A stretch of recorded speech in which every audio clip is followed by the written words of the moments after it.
আমি গুনাহগার প্রভু তুমি অসীম পার দুটি হাত তুলে আছি জেগে সারা রাত আদরে আদরে আমি ডাকি গো তোমায় প্রভু শোনো আমার মোনাজাত আদরে আদরে আমি ডাকি গো তোমায় প্রভু শোনো আমার মোনাজাত কত যে গুনাহ আমি করেছি অজান্তে তুমি আছো জেনে আমি পারি না তবু বলতে কত যে গুনাহ আমি করেছি অজান্তে তুমি আছো জেনে আমি পারি না তোমায় কভু মানতে দিন গেল মাস গেল বছর ফুরিয়ে গেল দিন গেল মাস গেল বছর ফুরিয়ে গেল মিলিনি তো আজও সেই পথ আদরে আদরে আমি ডাকি গো তোমায় প্রভু শোনো আমার মোনাজাত আদরে আদরে আমি ডাকি গো তোমায় প্রভু শোনো আমার মোনাজাত রোজ হাসরে প্রভু আমার করোনা বিচার তুমি গুনার বোঝা কাঁধে নিয়ে বইতে পারি না আমি দয়া করো গো প্রভু ক্ষমা চাই আমি শুধু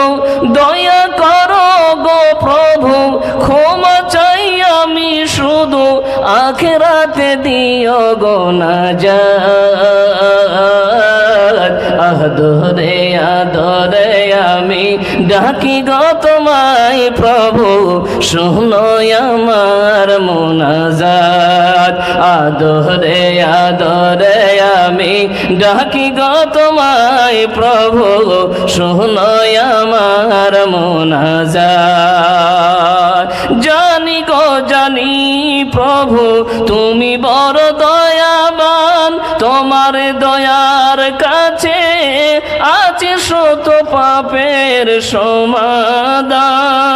তুমি বড় সীম পার পুলসিরাতে করো গো পার নসিবে দিও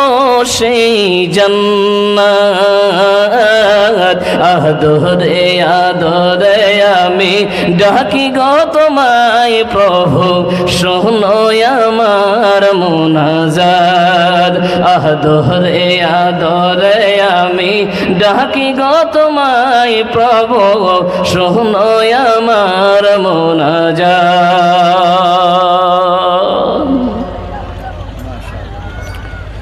উপস্থিত সম্মানীয় আজকের সবার যোগ্যতম সভাপতি সাহেব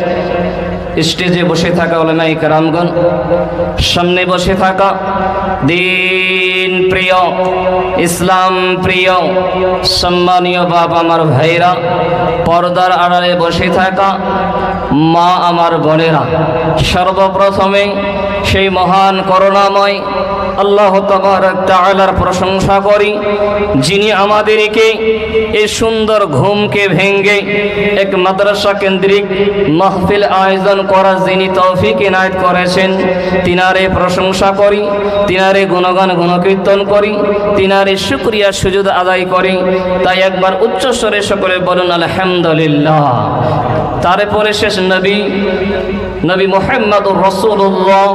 সকলে বলেন সাল্লাল্লাহু আলাইহি সাল্লাম তিনার উপর লাখ লাখ দরুদ ও সালাম নাযিল হোক সকলে বলেন আল্লাহুম্মা সাল্লি আলাইহি আল্লাহুম্মা বারিক আলাইহি শ্রোতা মণ্ডলী বাবা আমার ভাইরা মা আমার বোনেরা আপনাদের সামনে কোরআনুল কারীম সূরা আনাম 88 নম্বর আয়াত তেলাওয়াত করেছি। তার সাথে সাথে বানী ইসরাইল 39 নম্বর আয়াত তেলাওয়াত করেছি এবং মুসলিম শরীফ থেকে একটা হাদিসের টুকরো তেলাওয়াত করেছি। বাপজান, আপনাদেরকে অনুরোধ করে বলবো, ভূমিকা যাওয়ার আগে যে সমস্ত ভাই বন্ধু চাচা রাস্তাঘাটে ঘোরাফেরা করছেন সকলকে অনুরোধ করে বলবো, জালসার মাহফিলে অনেক জায়গা খালি আছে, আপনারা আসুন বসুন এবং হাদিস এবং কোরআন শুনুন। না জানি আমার মা খালারা আছেন না চলে গেছেন, আল্লাহ ভালো জানে। তবে যে সমস্ত মা খালারা আছেন, যে সমস্ত চাচারা আছেন, আমি আপনাদের টাইমটাকে বরবাদ করব না।